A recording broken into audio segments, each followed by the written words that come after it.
as well. It's so lovely to see so many of you. I mean, getting out of London and my house is just really exciting right now. So I'd just like to begin by going back to what I'm going to say is year zero, 2020, February 2020 to be exact. And during this time, I was in Freetown in Sierra Leone, and I was there, sorry, oh, hello, yeah, I've got it, okay.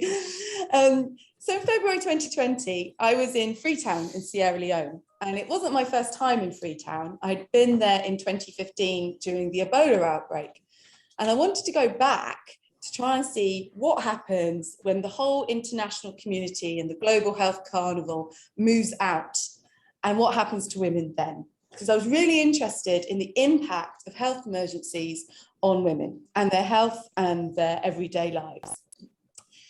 During this time, I started to find out quite a lot. Things that I already knew in terms of the secondary health impacts on women of Ebola, that during the period of the crisis, more women died of pregnancy-related complications and maternal mortality than they did of Ebola.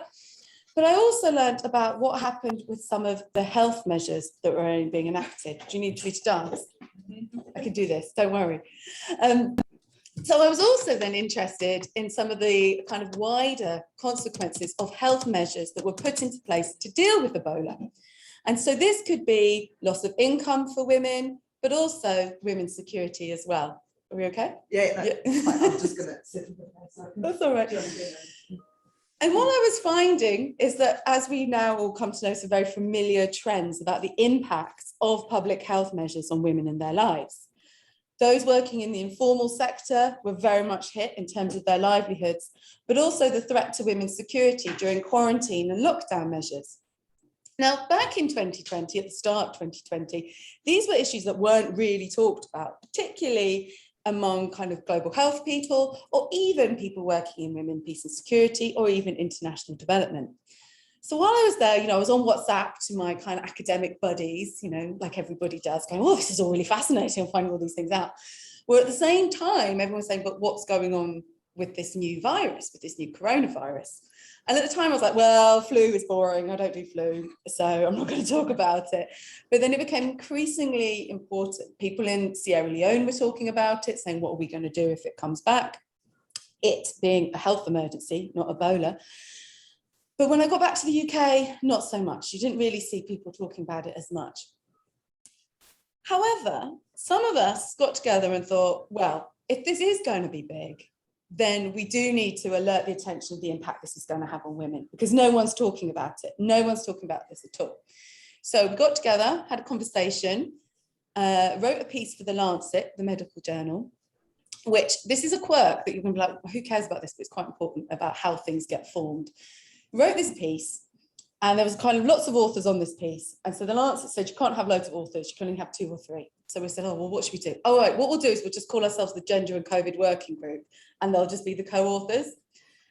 This piece goes out into the world, and lots of people contact the authors or contact me because they've seen I'm in this group and say, oh gosh, there's a Gender and COVID Working Group, we need to get involved in this. And this then becomes the thing, it becomes the Gender and COVID Working Group. So this is how these things come about. But what was important, when that piece went out into the world, suddenly people paid attention. I had contacts at UN Women saying, can you come and brief the executive board of UN Women? We had women's organisations in the UK saying, oh gosh, something's happening, can we talk to you about this? And what became very apparent in these meetings is the enormity of what was about to happen and how ill prepared people were for what was about to happen. So I remember in this meeting with UN Women saying, so me and my colleague Claire Wenham at LSE, we have a kind of speech list of all the things you've got to prepare for. And I remember saying the point about intimate partner violence and domestic violence. And you could just see this ripple of realization is if you have quarantines or if you lock people down, people are stuck at home and there's consequences. And no one had thought about it before. People think about it when you ask those questions, when you kind of think about it through a kind of feminist lens, or you're thinking about who is going to be impacted and the consequences. But the enormity we hadn't. And I think this is hugely important for what I'm going to say today about how we take this further and what our agenda could be when we think about women's health and how they are impacted on pandemics. Because the other thing that was happening simultaneously as women's groups were starting to realise the enormity Also, countries were planning their response plans. And obviously, gender or intention to who was going to be impacted was nowhere, or race as well, which really was a major theme of the pandemic. But it was assumed, everywhere it was assumed that women would just take on this extra labor, right? It was, you could read it and you could see it throughout, but it was never explicit. So basically, when we go back to like February, there was a kind of collective deep breath of what was about to happen and how we really just needed quick, rapid knowledge to find out and inform policies as they were evolving, which is kind of the norm for health emergencies.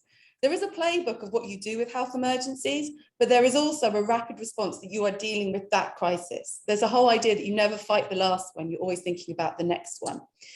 So I think we're all kind of familiar with what happened. So I don't want to go into too much detail because I think on International Women's Day, you can get quite depressed by some of the outcomes. So there's going to be some depressing parts, but hopefully if you leave this depressed, then I've not done the job right. You should leave like angry and like good to go. When you think about this, everyone has a story. So I think everyone has a story of their pandemic. And lots of people, I mean, particularly my students, just do not want to talk about COVID-19 until they start talking about COVID-19, and then they don't want to stop talking about COVID-19.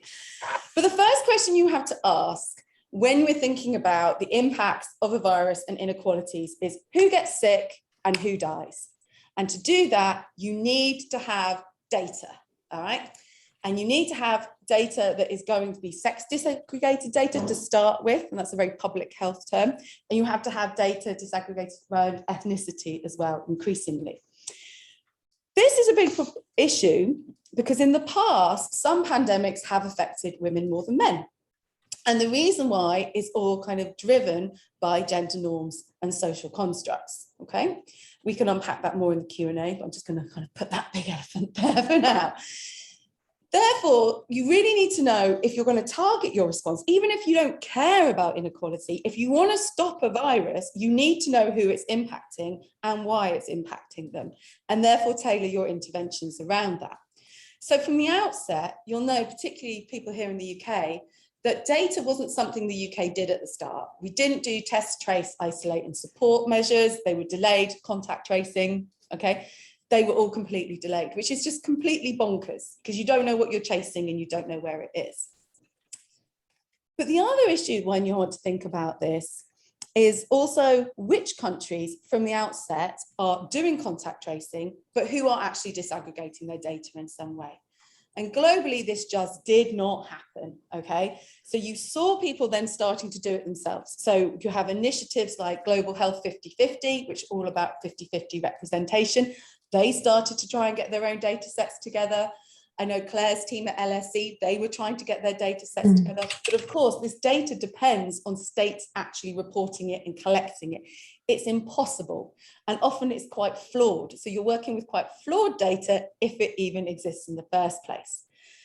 Also, the quality of that data and who it includes is quite exclusionary. So I imagine some of you are here who are interested in gender and gender theory are saying male, female, sex disaggregated, ding, don't like that, or problematic. Non-binary data is not even captured, like no states are capturing non-binary data at this point. So it's so far back from where you need to be to try and work out who this is impacting upon. So that's a big problem. I think I was looking at this in July 2020, only 37% of COVID cases were disaggregated by sex and age. So not even disaggregating by age, which if you think about COVID-19 is massive. So we need better data anyway. And a lot of this was being driven by people saying, okay, you need to think about it. The difference, I think, with COVID-19 and why it was important in terms of this who lives through who dies, it was gendered, but it was killing more men. It was killing more men than women. And we can attribute this to a lot of jobs in which men working. You can think about health-seeking behaviours of men rather than the women as well, explain some of this too. But again, without that data, you can't say that convincingly because it wasn't kind of there anyway. So I think this is really important.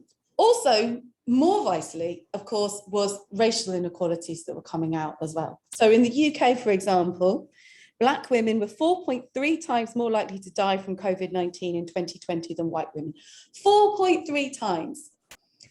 And that is mapped globally as well. So this is a global trend. It's not just in the UK.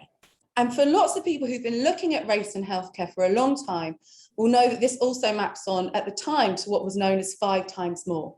The fact that Black women were 5 times more likely to die from pregnancy-related complications than white women in the UK. At the time in 2020, no one was really familiar with this statistic, but I'll come back to this. I think this is the impact of Black Lives Matter. That's now gone down to 4 times more likely. I mean, I think we can all agree there's still a lot to go over there. Okay, so that's the primary impact of who gets sick, who dies. That's what we've got to be attentive to. Then there's the secondary health impacts. So as I said at the start, during the Ebola crisis, we know that more women died of pregnancy-related complications than they did of Ebola. Now, partly that's because Sierra Leone ranks as one of the countries with the highest rates of maternal mortality in the world. But it's also about health-seeking behaviours during a crisis. Who goes to hospital? You don't go to hospital because you're told to stay away from it, or you know that someone who went to that health centre died and never came out. So when we start to think about measures that get put in place, we have to think about how that's going to have a knock-on impact. So when you tell people not to go to hospitals, what impact is that going to have on health? Who is that going to affect more, right? So when is it going to affect men differently? Is it going to affect certain ethnic minorities differently? All these questions, I think, are really, really important. And during the pandemic, none of that was asked, okay? I think at the start, there was a general kind of sense of this can't sway everything towards the pandemic and leave all the other questions alone. But as the pandemic progressed and got more scary, there was a definite, we just need to control this and everything else we'll deal with later. But what we do know is it had huge impacts on reproductive health services around the world. So access to reproductive health commodities, as well as people accessing healthcare services directly. And I think that was across the world, so Europe, Central Asia. I always write down the statistics when I do these lectures and then I never look at them. But if you really like statistics and data, I know I've just said data is really important, but not when I'm telling the story. UN Women has a lot there that will just back up everything I say. Not everything, okay. So that's the one thing, the secondary health impact. The other thing you want to think about the secondary health impact is the mental and physical health of health workers. So 70% of health workers in the world are women.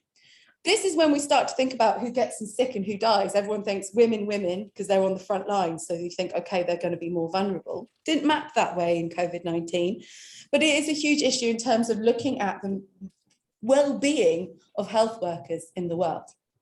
Okay, so that's thinking about the first impact, the primary impacts, the secondary impacts. Then we go on to the economic impacts. So we start with that. You're like, okay, so that's the health stuff. I'm sorry, this is the depressing slide. I'm going to try and go a bit more upbeat if I can after this.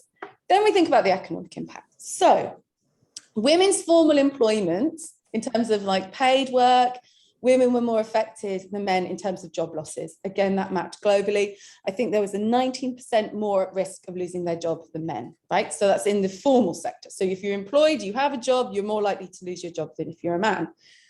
Also in the informal sector. So we know that informal sector income fell by 60% in the first month of the pandemic. Again, this is data from the UN. 740 million, I love it when I get the numbers right, 740 million women work in these sectors as well. All right, so you're going to see a huge impact. That's on the kind of formal and informal employment. What about domestic labour? What about social reproduction? People were working at home, everyone was pulling their weight. I definitely made more cups of tea than my husband. He didn't make me enough tea. But generally, what was happening there? Well, as you know, everybody did a bit more. Okay, so men and women were doing more domestic labour because they had to, but women did considerably more. So who was teaching the children? Who was doing the extended care roles? Who was doing the extended domestic labour in the house? This was women. And of course, that's a drain on their time that then impacts upon paid employment as well. So, and career progression, people who had to just stop work to be able to deal with the crisis. And at the time, employers varied in their support of this, or this shifting of, well, you're at home anyway, so just log on at 8 o'clock at night when the kids are in bed, because what are you doing? You're not going out. That kind of mentality, to now, particularly in the UK, where we're post-pandemic, where everyone's like, well, that was done now, so how you're doing? Let's all get back to normal. I think we all just need to collectively have a year off, personally. But, no one's really picked me up on that idea, but that would be a good one. All right, so really you can see this happening, that actually there's this huge burden that's falling on women as well. I also forgot, look at the kind of professions that lose out as well in terms of economic schemes that were put into place to try and help with job losses, right? So looking at the tourism sector, the entertainment industry, dining industry, who those affect, the beauty industry as well, these kind of jobs that are essential to economies, but because they're feminized tend to be forgotten about or don't really matter. So that's kind of economic impacts. Then the social and political impact. So who is leading the response? Do we want to guess? Men. So there's politicians, experts that you see on TV, those people who are kind of the chief scientists, the head of the World Health Organization. When the crisis comes, you have this kind of male leadership. And I love saying this on International Women's Day, because obviously Twitter is full of, you know, Patrick Vallance saying, look at all the women that were a part of SAGE. And I really love this because Claire Whalen just retweeted and said, well, my research said that there were some women, but no one talked about women or gender in any of these minutes of the meetings. So really, 10% of the US COVID task force in the first 6 months were women. A City University study of UK News said that every time a woman appeared, that every female 2.7 men. That's a really bad way of explaining that, isn't it? So say 3 times more men, 3 to 1. So who is telling you, who is making sense of this pandemic? It's men. Then there was a very curious question that lots of people asked me and said, aha, New Zealand, Germany, South Korea, look at this success. Women, are they better leaders? Do women lead COVID-19 better? On one hand, I always resist that question because this kind of league table who's had a good pandemic is problematic because of the scale of the pandemic and how long it lasts. And what are you measuring it on? Cases, deaths, speed, long-term impact on your economy and health outcomes? It's kind of an impossible question. But people did find that, I think, what did they say? That, that's it, COVID-19 deaths was 6 times lower in states that had female heads of state, okay? But because there are so few female heads of state, is that enough to actually conclude that women are much better at leading responses to COVID-19? So you have this interesting contrast, excuse me, I actually had COVID 10 days ago and I still have that lingering cough. But I'll get there. So you have this kind of relationship with then being led by men, but when you have examples of women, women are made of these kind of sheroes, as in like, oh, aren't they fantastic? Aren't they caring? Don't they understand things? Are they more consensual in leadership? And I think there are people who are more experts in leadership and gender that can talk about that than me. But I think what is notable about female leaders is quite current and looking at questions over vaccine justice around the world. And there you do have women leaders really coming to the fore. So Winnie Binyamina, who is from UNAIDS, the executive director of UNAIDS, she is at the forefront of vaccine justice, drawing from AIDS activism over the years, as well as Anna Marriott from Oxfam and Fatima Hassan as well, who's a lawyer from South Africa. So actually, when you look at female leadership, it's shifting into more activist territory as well. But for me, what's interesting, and I think people haven't really explored this in as much detail, is actually the political impact of who has time for politics. These sort of debates we had in the 1990s of if women are so busy, who actually is then contributing to political life and political discussion, and who is left out of those conversations? And it would be very interesting to see if you're going to have a delay in pipeline of women going into politics following COVID-19, because women are either motivated to do it or just so knackered that they're not going into politics. We'll see. Anyone who's looking for like a PhD master's project in the future, like, you know, map that and let me know. But we know the impact of these kind of impacts between pandemics and democracy from HIV/AIDS. So Kondwani Chirambo did fantastic work mapping deaths of politicians from HIV/AIDS and by-elections and what that means for democracy. We didn't see that so much from COVID-19, but there is a kind of, well, actually, I would say it's burgeoning, but it's not. You know, like a couple of people do something, you think that's a really interesting topic, and then no one does anything. So again, if you're looking for PhD topics, that's another really great one. All right, so then of course, security impacts. Right, so the security impacts, I've spent far too long explaining this, is, as you probably know, so it's 1 in 3 women are going to experience some kind of violence or gender-based violence in their lifetime. This was exacerbated by the pandemic in what's called the shadow pandemic increasingly. And what I think is so depressing about this is, could we have prevented this? We knew that this was a risk. Could we have done more? Which is a theme I'm going to come back to as well. The other security impact that I don't think we think about as much when we think about gender and COVID-19 is obviously health workers, attacks against health workers. So that's violence against health workers, attacks on immunization teams and vaccine teams. That's a form of violence against women for me. If the majority of healthcare workers in the world are women and healthcare workers subjected to violence, that is a form of violence against women and is a security concern that you saw grow with COVID-19. So how did it get this bad? I mean, this is not good. The UN is saying also that actually all progress towards gender equality is going to be reversed by 2030. You know, all the kind of goals that we set, it's all been undone by the pandemic. I can't stress how important this is and the lasting long-term impacts this is. And no one thought about this during the crisis, and no one's thinking about this now. So what do we do? What's the problem, and how can we kind of understand it? Oh, ta-da!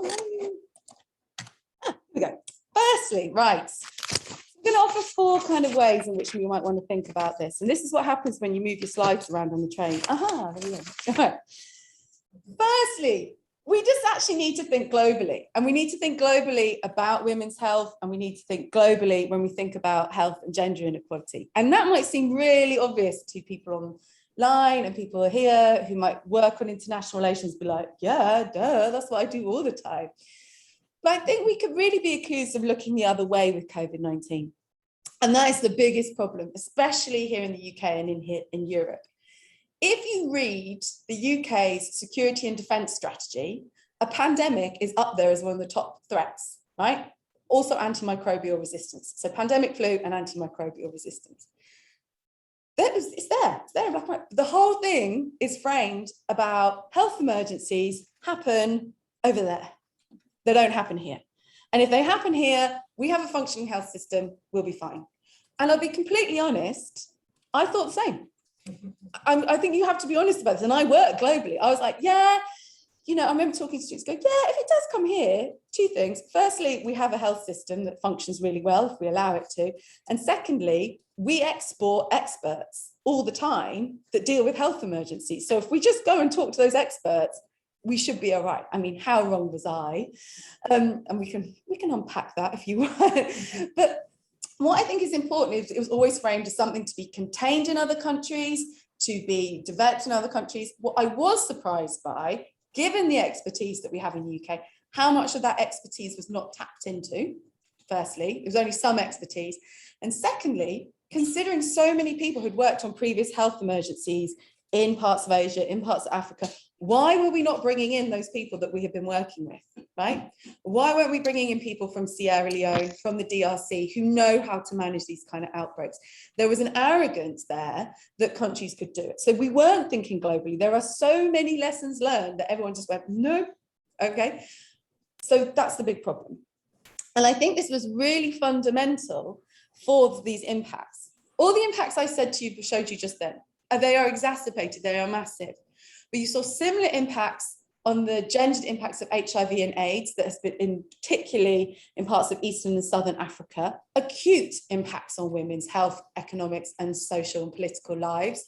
You saw it with Ebola. This is not new. None of this is new. It's just a much bigger scale. So what happened was, when we weren't thinking globally, we just started to think about these issues, not everybody, but quite a lot of people, when it started to impact on rich white women in the global north.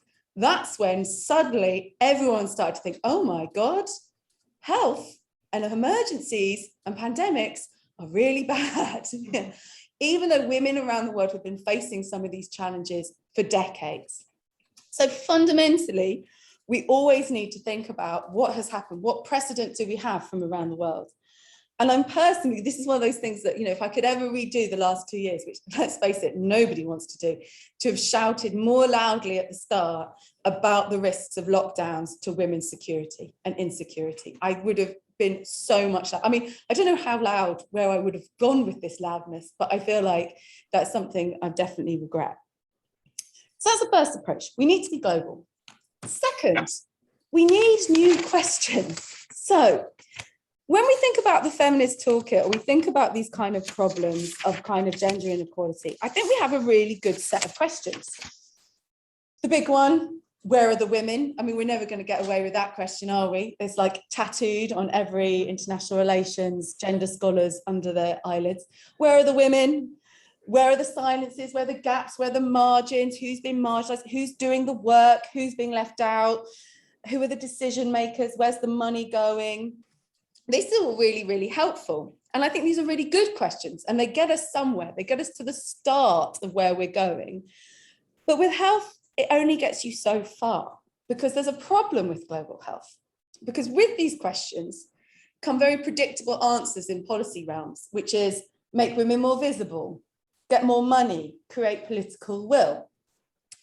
And that doesn't really cut it, because in global health, there is lots of political will towards women's health, particularly sexual and reproductive health, from states who made it a UN Millennium Development Goal, a sustainable development goal, to activists around the world fighting for women's sexual and reproductive health rights.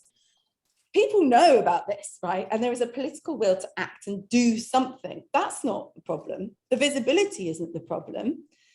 It's always been an international priority. People have always used women's health as part of international relations.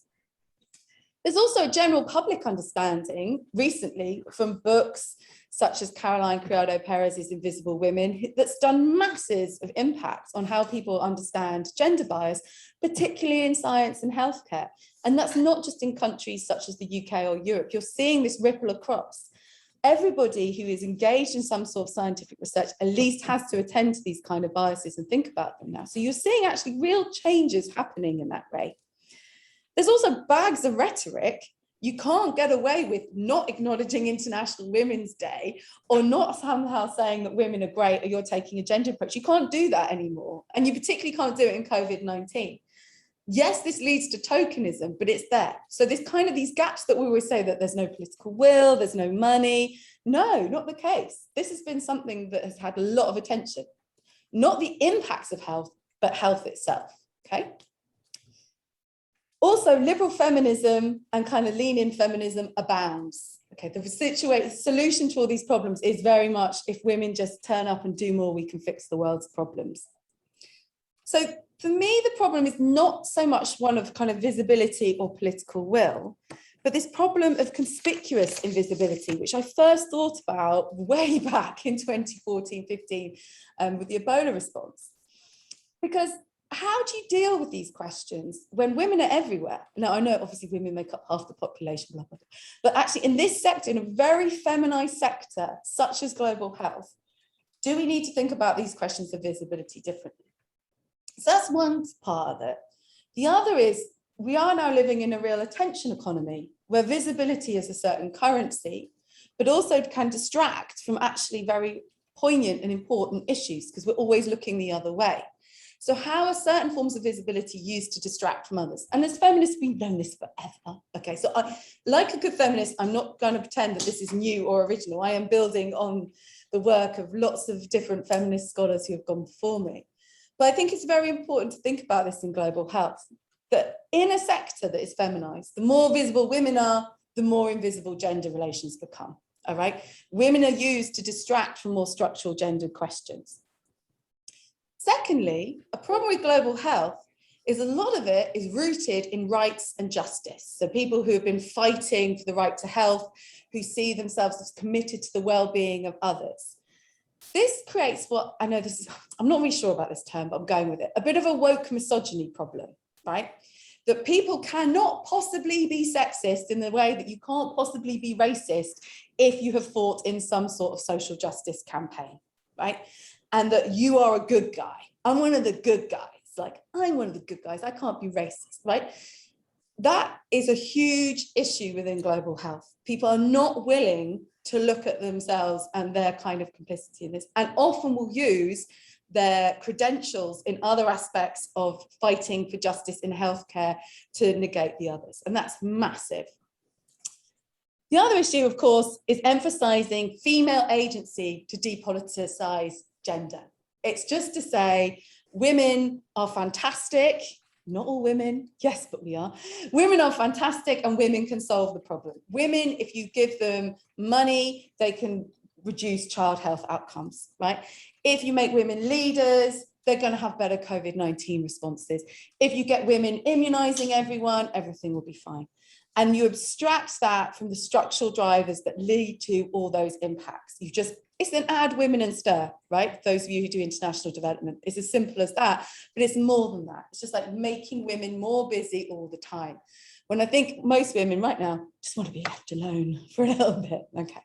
So I feel like it's not necessarily, oh, I've missed off a word there at the end of that, which is fine.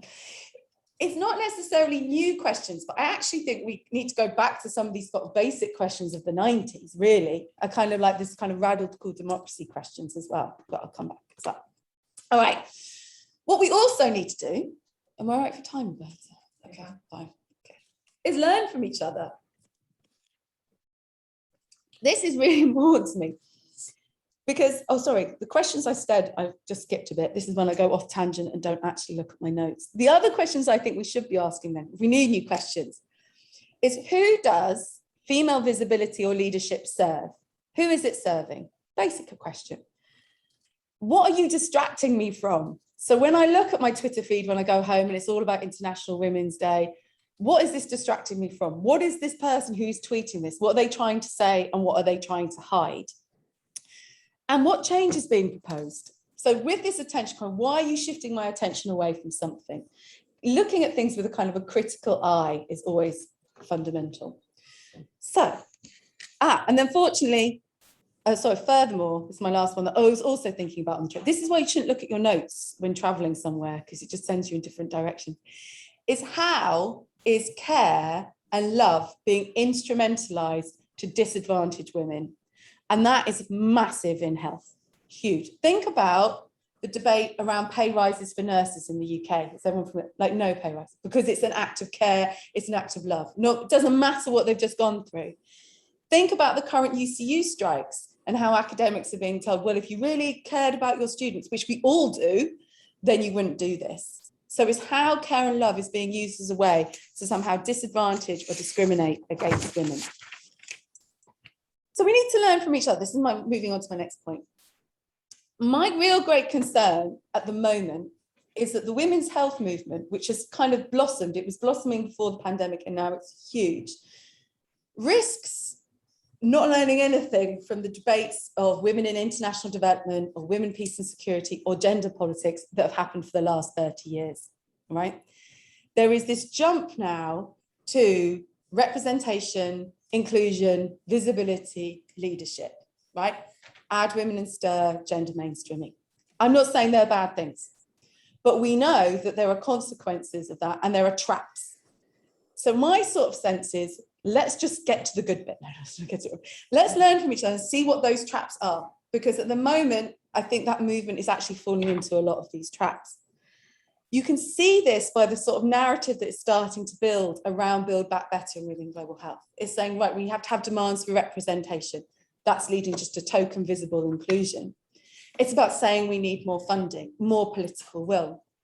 And I'm really pleased because I actually read Laura Shepherd, ex-Bristol's new book around narrating women, peace and security. And these are narratives that start to come up about the problems. And there's now this kind of narrative that's starting to come up around women in global health, that if women are around the table, these things won't be missed. If we had more women leadership, this would happen. Or if we had more political will. And these narratives, as Shepherd argues, become alibis for inaction, because you just keep repeating them and then they don't mean anything anymore. And I think they're becoming quite meaningless now around these issues of women in global health, even though we're really at the start point to start thinking about these issues. And that's quite regressive, okay? So I think in terms of sort of the work that we do, we need to work together and we need to connect. So from women in international development, we have to know about who's speaking. We need to think about tokenism, essentializing women's voices, making women more busy. International development has taught us all about what happens there. And token representation is huge. I remember in 2019, towards the end of 2019, I was in Nairobi for the ICPD +25 conference, so the International Conference on Population and Development.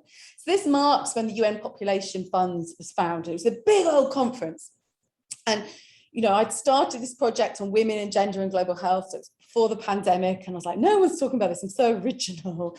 And I was there, and they had this big kind of, you know, like, I can't even remember what the subject was, but it was something to do with, actually, I can't even, do you know what, that's it. It's so, I can remember what happened, but I can't remember what the actual panel was on. It was a really well-attended panel, and it had the female head of a very major international non-governmental organization.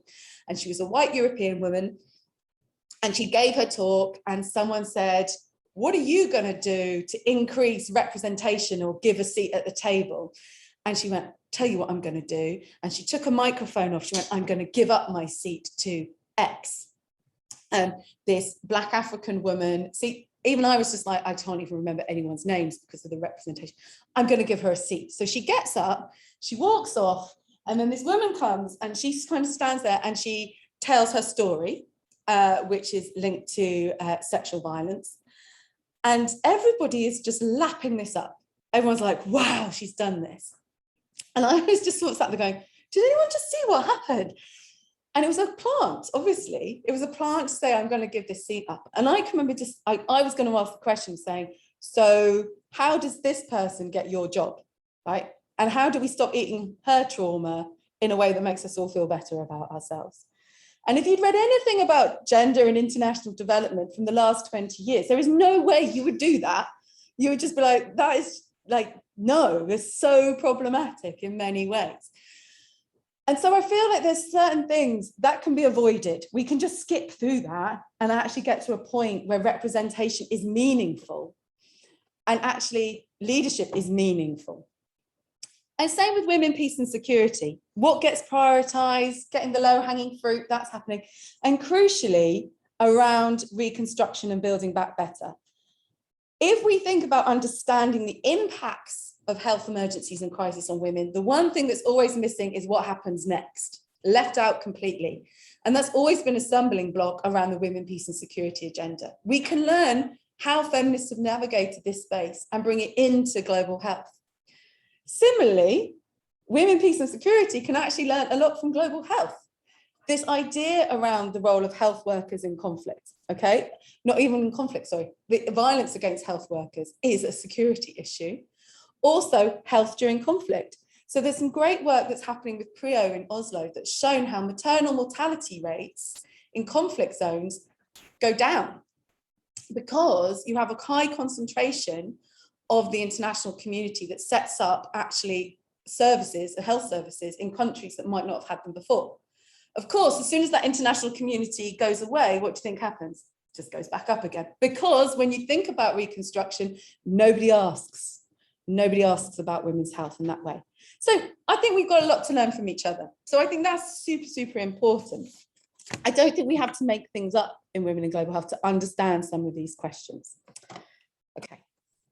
So this, God, that's a big title. This leads me to my kind of final part. How we need to be attuned to how women's health is hijacked for political ends. And again, this is building on years of feminist research. And the question I think we always have to ask of what is at stake here and who is benefiting. And it's joining the dots from everything I've said so far, these kind of impacts for everything else that's happening. We have to be attuned to this, but especially during a pandemic, when the emergency exceptionalism kicks in. When things become an emergency, these sort of questions go out of the window. And I can understand why. Things are scary, fast-paced. No one wants to know about you structurally unpinning the long-term consequences of these acts. But it's important for us as scholars to do this slow work. Policymakers be like, who are you? Give me a snappy answer. But that's not our job. We don't have, it can be your job, but it's not our job. We don't have to do that. And I think it's really important because during the COVID-19 outbreak, you know, women's health and well-being was very much kind of put to the side, and women were seen as the solution to these problems, right? COVID-19 wasn't a threat to women. Women were just the solution. And I've written an article about this in International Affairs, you know, quick plug for my citations, if you're interested. But it was really important because these gender constructs around women and their roles meant that when the school shut, it was assumed women would do this work. They were always sort of seen as the solution. So women's lives and health were hijacked in a way just to cushion this massive response that was happening to the pandemic. And Build Back Better is no different here. Women are still the solution to the problem. Just add more to them, they'll sort it, they'll fix it, and they'll mop up the mess effectively. But I think it's really important to note that women's health is not just about COVID-19 and this emergency. That shows us this kind of huge kind of impacts. It's a part of this wider process that's been happening for years about how women's health is somehow hijacked for other work needs. This has always been the case with sexual and reproductive health. There's always that kind of backlash, retrenchment, advancement. And anyone who's worked in sexual and reproductive health activism knows you're always on alert. You're always ready. You're always ready for, the next Republican president to come who's going to, introduce the global gag rule again, or the Mexico City policy that restricts offerings of sexual and reproductive health services. And they tend to extend it. You're always on the front foot for that, right? That's always happened. We see this exacerbated by the rise of the populist right. The use of women's bodies and women's health as a vote winner and as a way of dividing the electorate. But what interests me as well is actually how this also divides women, how that shifts. It's not just dividing the electorate, it's dividing women.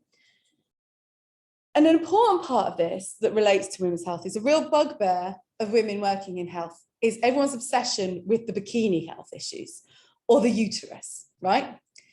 Either you are born with a uterus and everyone thinks that defines your health if you're a woman, or you were born with a uterus and you had that uterus removed and then somehow you are not a woman anymore, or your health is obsessed around that as well, or you weren't born with a uterus and everyone is obsessed with that and pays no attention to your other health needs. Now, what concerns me is that doesn't make any women happy. No women want to be defined by their uterus or absence of their uterus. It doesn't mean that we don't therefore advocate for attention to women's health, all women's health, right? And anyone who uses the uterus, I think, to divide women around this, they're not going to therefore lead to women not dying every 2 minutes of pregnancy-related complications. I don't think attacking trans women, for example, is going to help with that, because that's been the divisions have always been around women's uteruses. The third point, this is around women's health washing. Okay, now this one I'm quite interested in, is how, this is kind of like those people who work in kind of women, peace and security, or worked in Afghanistan, for example. You know how those kind of interventions were justified as like liberating the women of Afghanistan, right? Women's health is used in a way to wash really unpopular political processes and practices. You can see it now. So in the UK, for example, now we're building back better, which obviously I don't believe in any way. You see for the first time, the UK government is launching a women's health strategy. So someone who works in women's health, go, yay! But remember what I said, there's always been political will towards women's health. That's not missing. But it's always used to distract, to say, well, actually, we're not that bad because, look, we're launching this women's health strategy. Don't worry about the kind of measures that we're doing around austerity, although austerity's over, sorry, or any other health measures. We're good on women's health. And you can see this around the world, particularly in authoritarian countries. Health washing happens all the time. So Rwanda, for example, has one of the highest success stories in ending maternal mortality, not ending maternal mortality, reducing maternal mortality. And this is a really big part of the Rwanda brand, right? It's hijacking these advances in women's health. Like, we've done all this, therefore we're great on gender equality, and don't look at anything that we're doing towards the opposition. Happens all the time. And so as kind of people who are keen to promote women's health and gender equality, we don't want to therefore be contributing to these intersecting injustices and inequalities. Okay. Finally, there's a kind of similar issue in how representation is used to deflect around very serious injustices towards women's healthcare. This kind of deflect and switch is I think I need to, deflect and switch sounds like a really bad TikTok dance move done by 41-year-old professors, so we won't do that. But okay, so here's an example. At the end of the last year, finally, the World Health Organization published its heavily redacted independent report into sexual abuse and exploitation in the Ebola response in the DRC, in the Congo. And this was one of the worst cases of sexual abuse and exploitation to ever happen in the history of the United Nations. And the perpetrators were people who were working for the WHO, not all, but in the Ebola response. Now, it happens. What you have to do is obviously have the processes to stop this from happening, to be transparent about it. What happened when this report came out? Obviously, there was this is devastating. I had no idea this was happening. This is from the Director General of the WHO. There are some questions as to, if you didn't know, why didn't you know on the scale, or did you know, when did you know, okay? But when this all came out, of course, you can imagine what happened with the public relations. There was an acknowledgement of it, and then there was a sort of like, but look at this great panel we have of women in science. It was even, you know, when you're just like, when you start to look for things, you see them everywhere and they just keep starting to happen. There was this deflection of, yes, but look at this great representation. When people started to say, well, how much did the Director General know about what was happening in the Congo? People say, well, you know, but he has really done a lot for gender equality in the WHO, so you can't really criticize him. So again, we see this kind of hijacking of certain issues, deflecting from attention to try and say, I'm a good guy. We come back to this, I'm a good guy. So what does this all mean? I feel like I've covered a lot in not much time. What does this all mean? Well, firstly, health and women's health is as politicized as any other aspect of international relations, if not more so. If I have to go to one more conference on populism in international relations and what does it matter, and they don't mention sexual and reproductive health, I think I'll explode, because as a foreign policy, that's the one thing that unites most populist international relations, is they all want to restrict abortion. But you know, foreign policy mainly dudes go, oh yeah, I hadn't really thought about that. What do you mean? And okay, there's no one here, that's fine. And I think witnessing and calling out how women's health and the impact of health on women is hijacked in pursuit of political ends and stops women from dying when they don't have to is absolutely fundamental to any form of international feminism or international relations that's concerned about gender equality. I think given the impact of COVID-19 on gender inequality, we have to start thinking about this politically and asking these difficult questions. You don't get invited to dinners and high profile conferences if you do ask these questions, but that's okay, right? Just to say that, that's okay. So how do I wrap this up? Ooh, right, how do I wrap this up? Well, actually, I want to go back to Sierra Leone on a positive note. So one of the things I didn't mention at the start was when I was back in Freetown talking to people, what actually happened was after the pandemic, you saw this real resurgence of young female activists and feminists. Now, Sierra Leone has always been a country with a thriving women's sector, with thriving feminism. That's nothing new. But it was a sort of a young mobilization that you saw of people saying, well, actually, these high rates of maternal mortality, female genital mutilation, violence against women, we've just had enough of this. No, and we're going to hold our leaders to account. And the tension around Ebola was both a trigger for that, but also money came. And money went to fund some of these organizations that said, okay, we're going to fund you and we're going to put money into what you're doing. And that is a consequence of some of this awful devastation. And so I think, you know, the positive of something as devastating as COVID-19 and also Black Lives Matter is that people are starting to be attuned to health inequalities and how they impact on women and the intersectionalities around that. So I mentioned that horrible statistic around what was 5 times more around maternal mortality in the UK, right? When I first heard about this data, this statistic, I was like, why is no one else up in arms about this? You know, when you do this all the time, like, why is no one angry about this? And of course people were, you know, of course they were, but it was very much isolated to Black women who'd experienced it themselves or people they knew, or a very small group of scholars who were looking at Black women's health who weren't funded. So someone like Jenny Douglas from the Open University, who's been a pioneer on this stuff for years, just not being looked at or funded, whereas now everyone's talking about it, right? Even Serena Williams is talking about it, but the effect of Serena Williams has also been huge. Sorry, that's just me wanting to talk about Serena Williams. Do that. But that's one thing, you can't ignore these issues anymore. And I think for years they were. So there is that kind of impact. Also, research on gender and COVID-19 went through the roof. Like I could read a paper every day on gender and COVID-19 or the impacts of women every day for the rest of the year, because there's always new stuff coming out. I can't even keep up with it. And so I think this is a big step. And I think this is a real critical moment for us to come together and work together. But fundamentally, we've got to not let COVID distract us from some of these wider political processes. We can't let it divide us as well. As women's health, we should be championing all women's health, because these divisions, they don't help women. They're always helping some other kind of political end. And also, I think we need to impact and have evidence on how women's lives are affected in the everyday, all right? So how they go about the day. It doesn't have to always be about a health emergency. And a wider picture in looking at it globally, right? So I think the biggest lesson, as I said from the start, is this kind of global connection to all these issues that happen with COVID-19. They've happened to other women around the world forever. And this can be around decolonizing your mindset or methodology, or just opening your eyes to things. And I think that's what we have to be really attentive to. So we have a big battle ahead of us, but I think, we stay smart, we stay savvy, and I think we can actually push this agenda that does see a world that stops women dying or dealing with the world's health problems when they don't have to.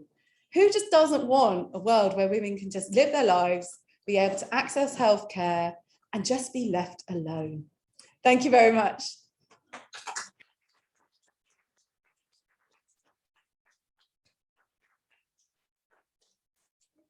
Thank you so much. You have covered quite a lot of ground in your talk. Can I ask someone to check the chat if there are any questions? For the people who are in the virtual room, we can unmute you so that you can participate as well. But let's start with the people in the physical room. Who would like to kick off?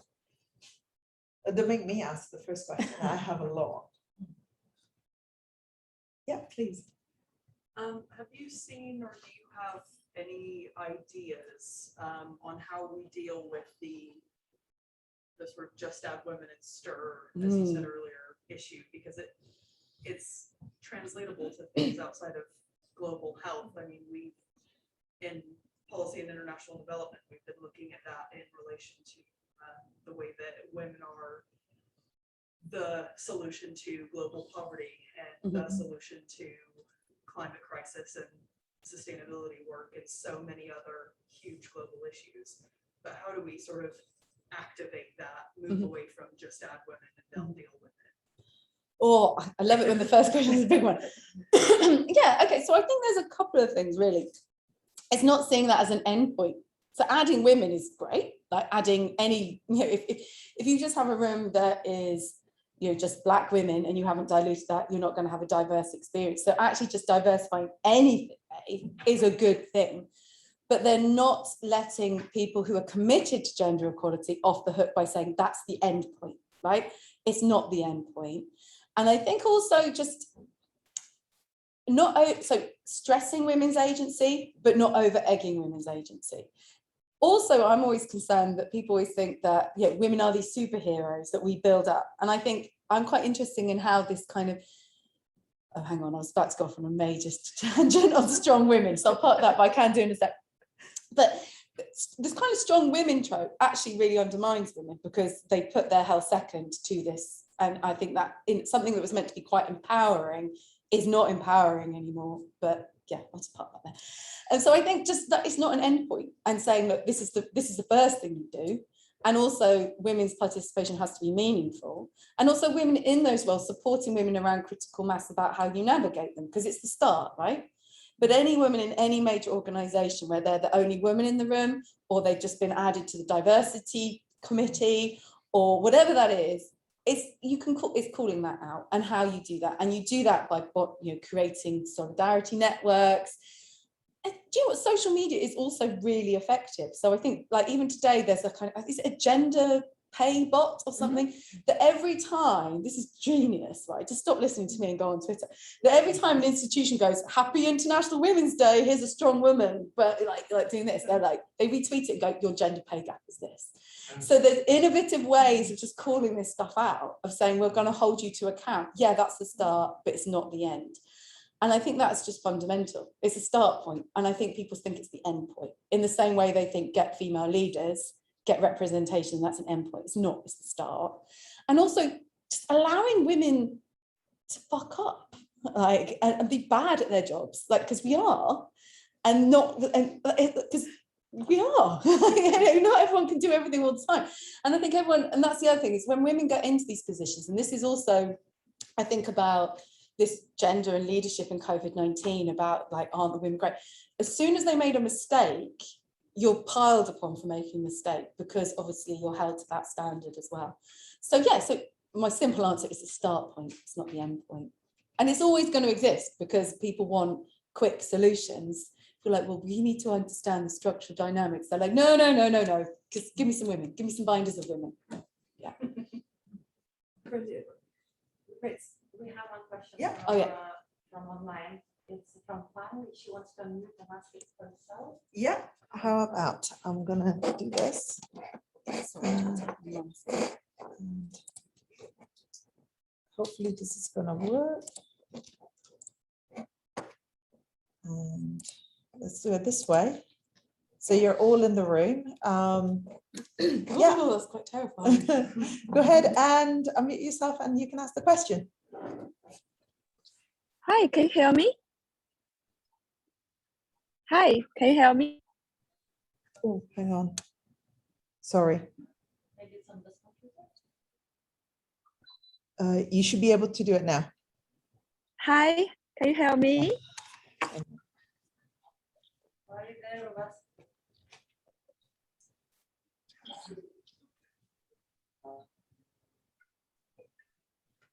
Go ahead. Hello. Oh, hi. Hi. This is Grace. I'm a student from the University of Manchester. I'm really like the lecture, and I am very interested in the women's role in the global health governance. And I have one question, because I noticed for the UN Security Council, actually they have released the resolutions in the past year, in the past 2 decades, for HIV, and then for Ebola, and then for COVID. I want to know, Sophie, do you think there is any improvement for like global response to those 3 pandemic? Especially, like I want to know whether there is any improvement for women's role in those, the process way to tackling those 3 pandemic in the past two decades. Okay. Thank you. Yeah, thank you. Another great big question. Thanks so much. Okay. Yeah, so you definitely, so firstly, looking at the UN Security Council resolutions as a start point. So HIV and AIDS was the first time any health issue had been considered by the UN Security Council in resolution 1308. And this was a really big deal, and women were nowhere in it, gender was nowhere in it. So then you have UN Security Council resolutions around Ebola, but also with COVID-19, the UN Security Council resolutions were the first time the gender impacts of the pandemic was actually acknowledged. So that's a big change when you look at the resolutions. They tended to focus on the impacts on violence against women. So it was staying in the kind of realm of security, and they weren't broader than that. So Claire Wernham and I have just published a paper on the resolutions in the Australian Journal of International Affairs, if you're interested in that. That has a bit more detail on that, and then linking it to the wider women, peace and security agenda. In terms of the role of women, or women from HIV and AIDS to Ebola to COVID-19, well, I think it's just been a case of progressively getting worse, actually. So with HIV/AIDS, that's a highly feminized pandemic. So more women living with HIV than men around the world. The response to it is very feminized. And yeah, and also I think partly, so actually it's just got worse. So this is sort of saying, look, how bad does it have to be? As I said at the sort of start of the lecture, I think the fact that this is now impacted on rich white women in Europe and North America, you might see a bit of a change happening now. And I think you are going to see a change now because of the enormity of COVID-19. People can't ignore it anymore. But it's actually quite interesting how quick people are ignoring it, especially now. It's over as far, if you live here, it's over. No one is talking about it, even though we have huge vaccine injustice and it's not over so many parts of the world.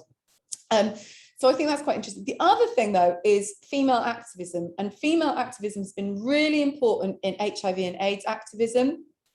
And I think this is something that we often underestimate or we forget about. So I'm going off on a tangent, but I'm going to roll with it. So if we think about the current debates that are happening around vaccines at the moment and trying to waiver the trade-related intellectual property rights so that countries can develop their own vaccines without fear of punishment by the international trade system. Because of course, countries could do this, but they're going to get punished in some other later stage by the international trade system. The only way you would have a TRIPS waiver is the precedent set by HIV and AIDS, that in a case of an emergency, you can waiver intellectual property for the greater good of the health outcome.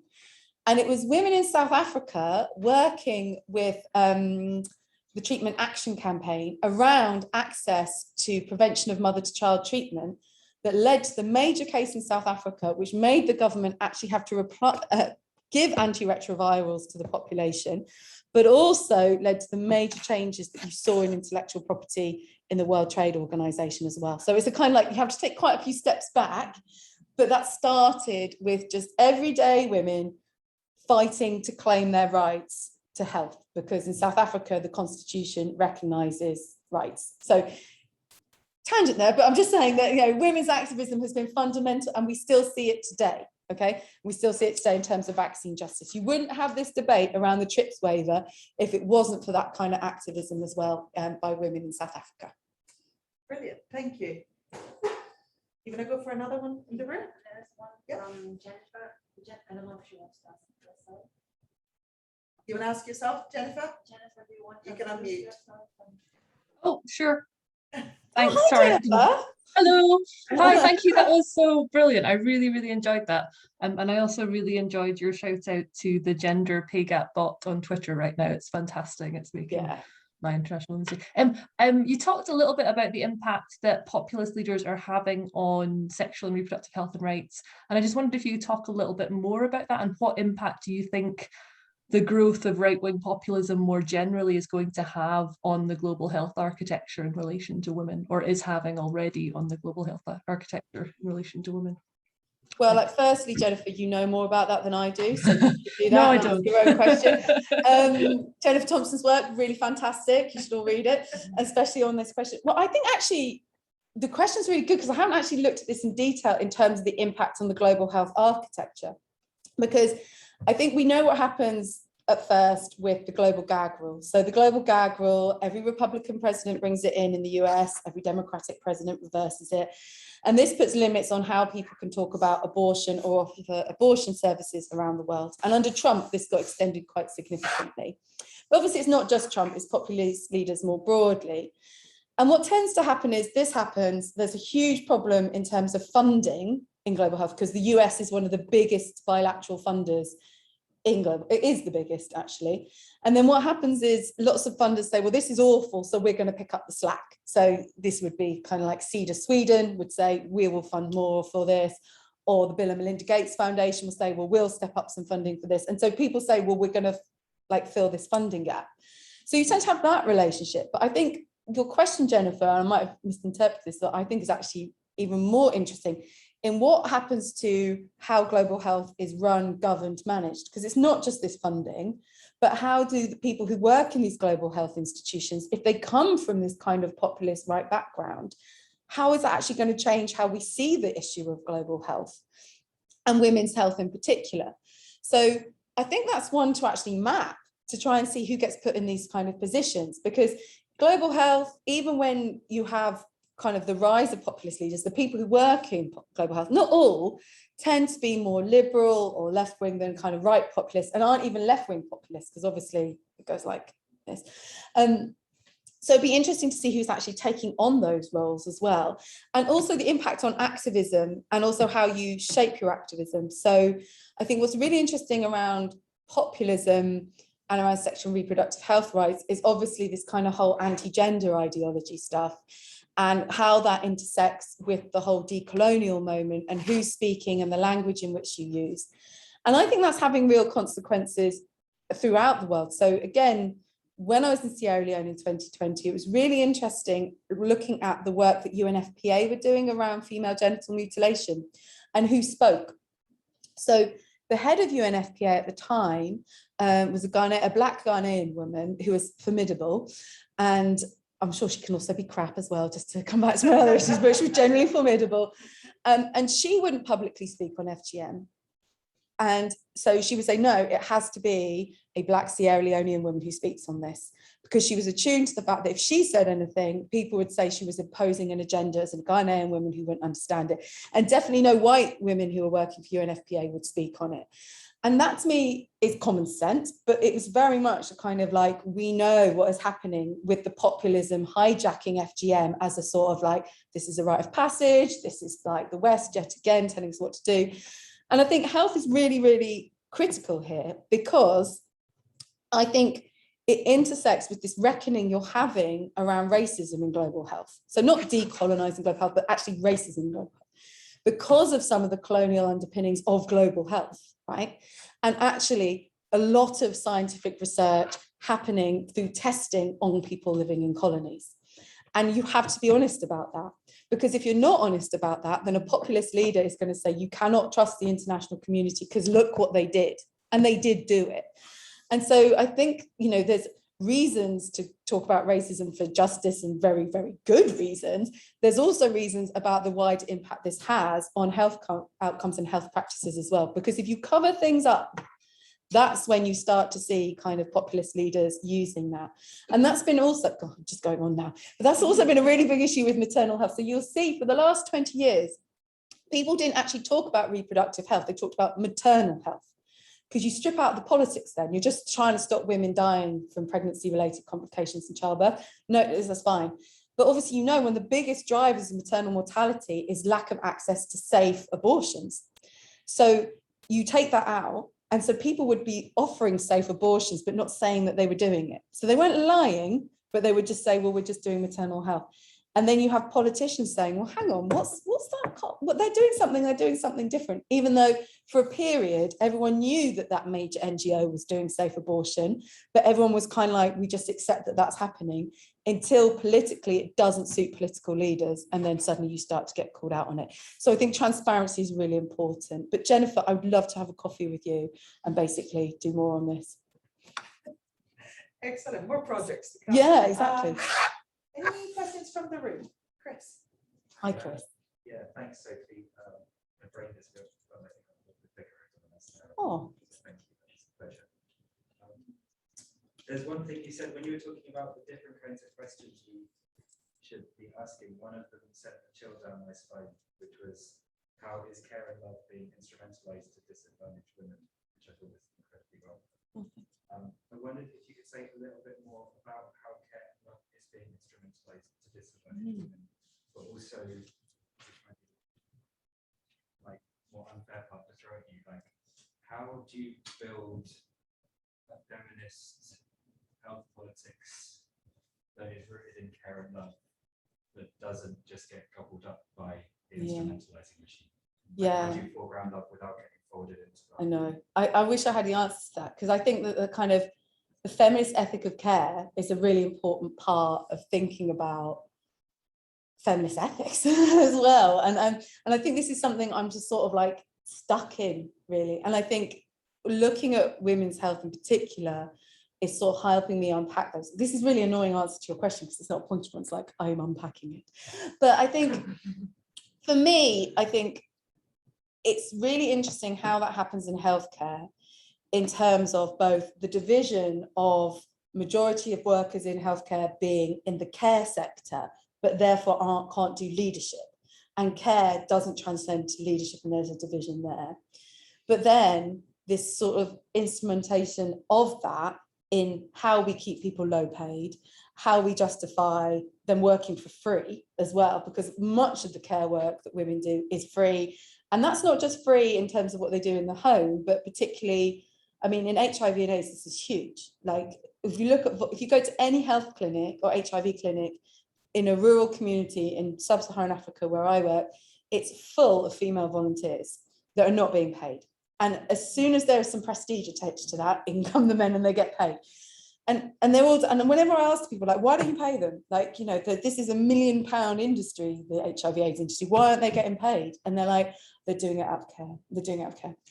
And this happened with COVID-19. So one way women could resist all this stuff that happened if all women went, sod it, we're not teaching our kids. Like, we're not doing it. We're not teachers. But who's actually going to do that? Because then you look at your child and you think, if I don't teach you, you're going to lose 2 years. Like, I've got to do this. So I think we can see it in lots of different ways. But then actually, if we are going to build a different form of international relations, care has to be at the centre of that. So in sum, I haven't worked it out. And I think I want to. And I think this is actually a really big part of the book that I'm trying to write. And I also like to shout out someone from Sheffield whose name I've forgotten, who was writing about this with regard to the strikes. And I'm going to find her name because I think it's like one of those questions that you know, when I hate Twitter and then I love Twitter because then you see good things, you're like, this is why I stay on social media. Was it? Yeah. That blog post, Emily Bourne Sheffield, yeah, a great blog. Borgen. Oh, sorry, right. Well, at least you know her name, which is like worse than me. I just read this, thought this is fantastic. Yeah, and so she was saying this kind of instrumentalization of love. And I think that is actually fundamental to the problem of women in global health. It's just this care issue. And so how do we fight it without losing it? So I've just asked your question back. I don't know. Ask me in 2 years. Thanks. That's great. Are there more questions from the chat? Anyone? Yeah. Can we go? Oh, sorry. Is it a full on from this? Yeah, it's a direct lead on. From Okay. That. I don't know if yours is as well. But so just an idea just sort of occurred to me is, do we need to be working on defeminizing care? Because one of our big problems from, you know, everything that you've just said and the questions that you were asking is around, you know, women are, care can be weaponized against us and, you know, disadvantage us. And we work in lots of industries like health and education, situations where the workforce is largely female and it's based around caring. But if we were to defeminize care and make it this wonderful thing that men also work in industries where care is the fundamental element, would that not help? Yeah, I think, I mean, it's interesting. Edgar and I were talking about this. I think it's you're going to see this change happen anyway, because care is going to become big business with aging populations and people realizing they can get money out of this. But obviously it's going to become big business and someone's going to be exploited, and they already are in the care system as the workers. So I think those kind of changing patterns and relations would be interesting. And I think the Women's Budget Group in the UK do a lot of interesting work around this, saying, actually, you should foreground care and the importance of care, because this is how economy should be, you know, fully invested and treat people well and pay them if they work in the care sector well. So I don't think it's about defeminizing the care sector. I think it's actually just paying for it properly. Having a prestige attached to it is important work and it's fundamental work. And just because women do it, that's why it doesn't get paid well. So I don't think it's about defeminizing. Oh, this is really helping my thought process. So I don't think actually it is about defeminizing it. It's about paying attention to it as a labour as well. Brilliant. You kind of touched on the shadow pandemic, and it's obviously definitely something that's been in conversation on a kind of global level, like the UN, etc. But there's not been, I don't think, a lot of attention on it in terms of like the UK government. Do you think we've kind of gone back a long time in terms of like interpersonal violence, or do you see kind of potential opportunity to address it now? Oh, both really. Yeah. So I think, so firstly, I think the UK government liked to talk about it when they didn't want to talk about the other gendered impacts of the pandemic, because it's something they could kind of understand, quantify, say we're going to put money into like phone receptions and things like that, and we can give money to shelters and we can up that. But I think actually it is going to reverse quite substantially. If you talk to people who work in the sector, just how overburdened they are with demands on their services, it's huge. And yeah, so I think, unfortunately, she's laughing nervously. Like, I think, unfortunately, no, I think it's a real issue. And I think you see a lot of initiatives now actually that are being driven through the UK Parliament, particularly around more broadly gender-based violence, particularly after the murder of Sarah Everard and those sort of things. And I think awareness around gender-based violence, but I think a lot of it is still very much of gender-based violence that happens outside the home. And I think we have so much work to do to sort of like say, no, it's inside the home, this is where the threat is as well. That, you know, but being the optimist, people are attuned to that, you know, people are aware, and women are saying, no, absolutely, we're not going to. And I think for me, it's that women not being burnt out by all of this, because these kind of lectures or these types of things, it's about actually supporting each other, because you can't fight all these things all the time, and they are all so enormous and depressing. And even fight, the word, I mean, we're talking about violence, I'm talking about fight, you know, combating. And so I think it's really important that, again, you know, every International Women's Day, like, I can't believe I'm still fighting this stuff. Oh, I can't believe we're still fighting. I can't believe we're still talking about it, but we have to. And I think the best thing we can do is actually be quite boring and mundane and be broken records and say, yes, but you said you were going to do this. Yes, but you said you were going to do this.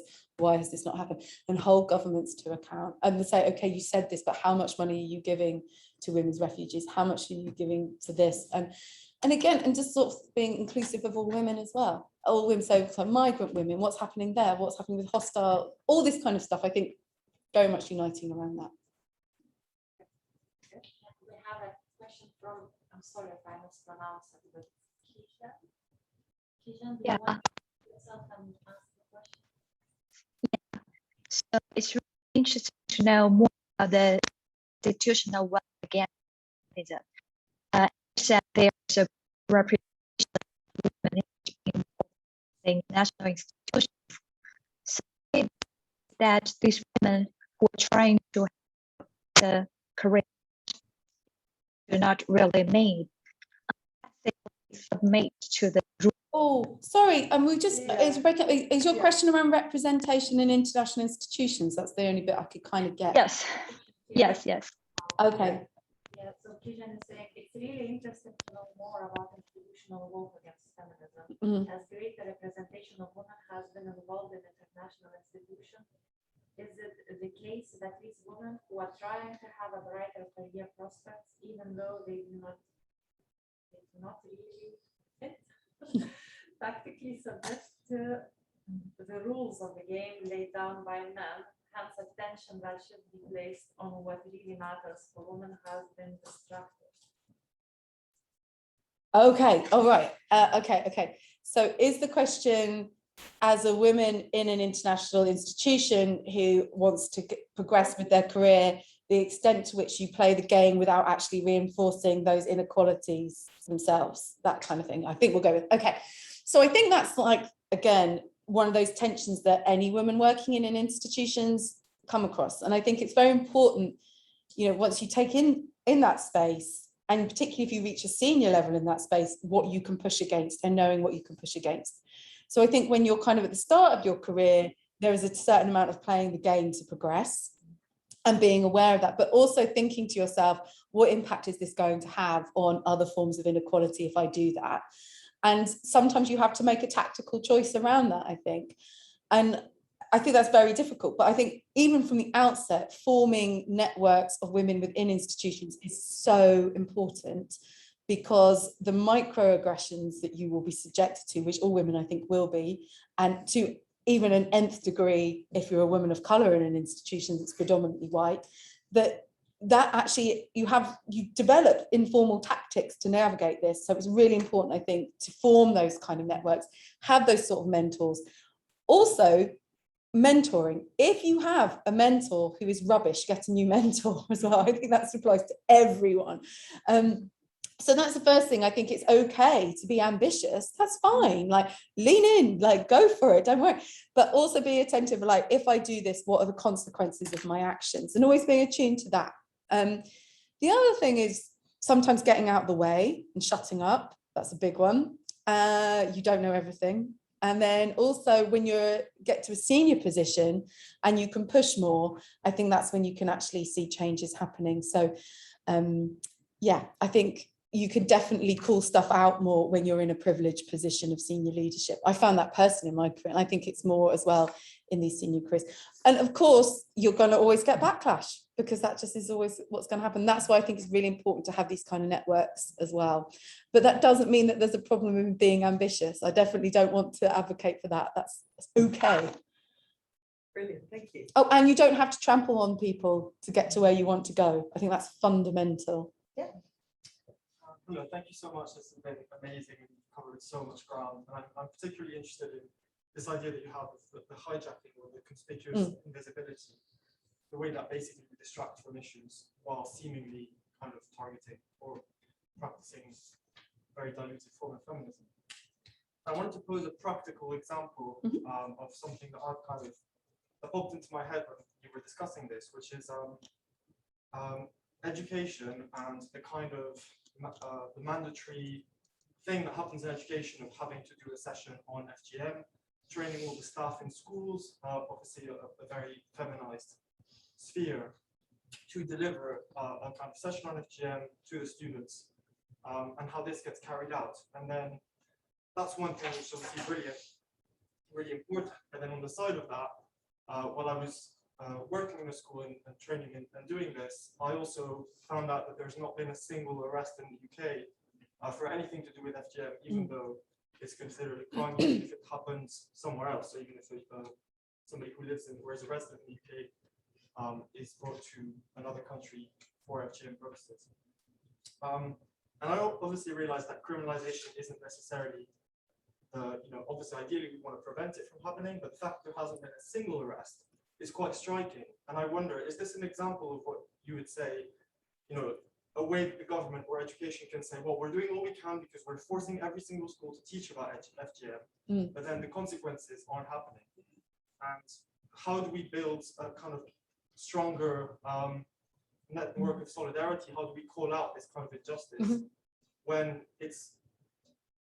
when doing so would seem like you're going against a measure which seems unproblematic to most people involved? Yeah, absolutely. So I think, FGM, FGM is very complicated.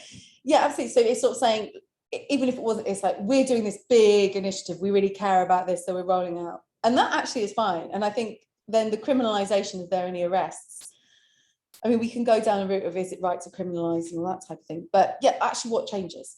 I think your point is, we do this very kind of big profile, we're going to do this policy in schools, and then what changes? And I think that's it. That's a part of visibility. And I think what I'm saying is not original. It's just combining lots of ideas. I think feminists have been looking at this for ages. But yeah, that type of thing is very, it's the kind of like the big spectacle, we're doing this, but what actually is the outcome of it? I think though, FGM in particular was a very big political topic for a certain government at a time. And I am always concerned when something like that, which is FGM, again, is very complicated in terms of women's agency in the countries in which it's practiced, is embedded in those political structures. So very hardline criminalization tactics, I don't think are effective, but that's a whole other question. But yeah, your general principle of these kind of things, yeah, that would work. Are there any? There. I was going to say some final questions before we adjourn for some coffee and cake outside. Oh, excellent. There. Well, of course, that was really great. And there's a wonderful emphasis on moving from activism to change. And there's also quite a lot of we in it. So this may be fishing in a very shallow pond or possibly a dry water hole. But I wonder if in all of your global experience up and down the entire chain, if there are any men you could think of or point to that we're actually good guys and we're just deflecting, but we're actually part of change in making women's health better. rather than just keeping everything the way that it was. Yeah, I mean, it's not just men and women, so it's not just men keeping this deflection as well. But absolutely, I think, you know, nothing ever changes without men also being a part of this. So your most obvious example would be Sophie Harman, who in the treatment action campaign in South Africa.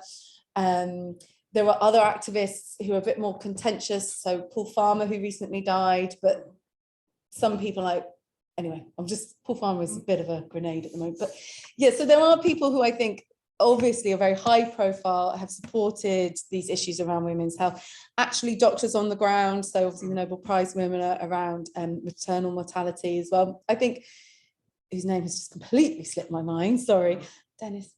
I hate names and statistics, it's an occupational hazard, but yeah. So of course, and I think that's a really important thing, but I think actually campaigns such as He for She have been very interesting within the UN and within women's health. But the people who tend to talk about He for She are very much the instrumentalized, conspicuous, invisible kind of people. The people who are actually every day getting on with stuff are the kind of male allies you want, the ones you don't see. I think the more visible, I'm always a question mark around it. It's just the everyday people who work in healthcare and within global health institutions as well. Rather, the problem with global health is you have these kind of narratives around the big man. So you have Peter Peart, discovered Ebola, headed UNAIDS, went to the London School of Hygiene and has these kind of status, or even Paul Farmer started Partners in Health. And actually we need to distract from these kind of big leaders, because you see this now happening with women saying, oh, but what about the women big leaders? And so, yeah, I think let's just not name names. Let's just, like, you know. Since you've had those experiences and those perspectives, it would be quite groundbreaking to write it up. Some men might read it. Well, this book possibly, they might learn from it. Well, it's interesting you say this, because this book is actually a trade book. So this is going to be published with a trade book. So that's the reason. And the way I pitched it to editors was the people I want to read it is my grandfather-in-law and my mate Rob, who wouldn't necessarily read a gender book, but likes geopolitics. So yeah, no, absolutely. And picture, but I think it's sort of like, yeah, I think it's actually including those because everyday acts of resistance and everyday acts of change is what leads to change, as we know. And men are a part of that. And it's the silent part of that that's important.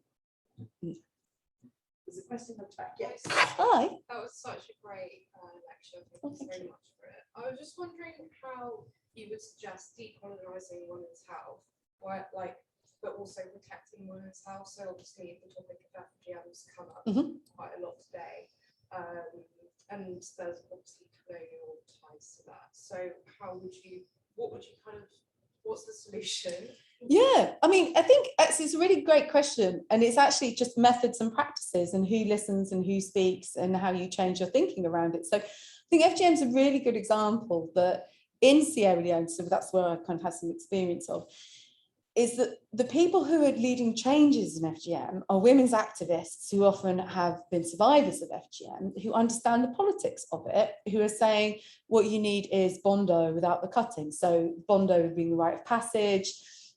And so I don't know how much you know about this, but so you have quite a lot of secret societies, political societies in a country like Sierra Leone, and the only one that is female is linked to bondo. And so that's a source of power. And the controversy around that is part of the rites of passage is the final part, which is the cutting, the FGM. So if you take away, or you try and ban that, you're actually banning a source of power that women have in society. And firstly, you decolonize by saying, well, why don't you go and understand the politics of that country in which this happens, instead of saying, we'll just ban it, because that won't work. So it's just a practical thing. So it's your method of sort of saying it. But also, who's leading that discussion? That's not me. I mean, I'm telling you what these women have told me, and these women have big platforms, and they're the ones that do, because that's the only way it works. Because if you go and you want to change something in a country where you don't live, or even if you do live there and you're white, for example, that's going to have an impact. The decolonizing as well, I mean, you can take it in lots of different areas. So there's firstly the methods, but then looking and being transparent at the history of these colonial practices. And I think that's really starting to happen in global health. The wheels have turned so slowly. And out of necessity, because people are now demanding it. And I think people are now listening to it. Whereas in the past, it's been like, well, health is a good, again, it's this justice thing, it's like, well, health is good. But it's also not just looking at it of what happened in the past, it's what happens today. But again, not looking for quick fixes. So a big problem with the research now, you'll see, is if you were to do research on FGM or high maternal mortality rates, and you did it in a country like Sierra Leone, or I was running the project, if I didn't have a Sierra Leonean research partner, I wouldn't get funded, and rightly so. But what then happens is people add people on projects that are token and aren't involved. So you're starting to see a shift there of saying, actually, what happens? But also, sorry, just that, and also that what happens is there's an awareness in some countries that this is a good money maker for universities, that you have to be on these. So there is a sort of like, we'll take the money, but let's just also know that this is a transactional arrangement. So if you're properly decolonizing, you need people leading those projects rather than just being the add-on participant in that way. So not just looking at what's happened, also our thinking, I think also being reflective on this, even someone like me, but someone who has worked a lot at trying to change how I work and how I produce outputs or engage in some of these questions or where I find answers. As I said, when the kind of COVID-19 was coming, I was like, oh, we'll be fine. And even I had my own kind of prejudices about, oh, well, yeah, because in those countries, the health systems are rubbish, even though there's loads of expertise on pandemics, calling ourselves out and holding ourselves to accountable, but not being too hard on yourself as well, because I think sometimes people are so hard on themselves that they don't feel like they can push it forward as well. But happy to talk more of cake and coffee and things you're interested in as well, if you're interested in this type of stuff. Is there anything else from the virtual room? In that case, Sophie, thank you so much. Oh, thank you. Thanks, everyone. Thank you all for joining us. And let's not forget that it is indeed today International Women's Day. And the history of International Women's Day is actually quite radical and rooted in women's rights, employment rights and trade unionism. So it is actually quite important to remember that as well. So thank you very much. So if we join.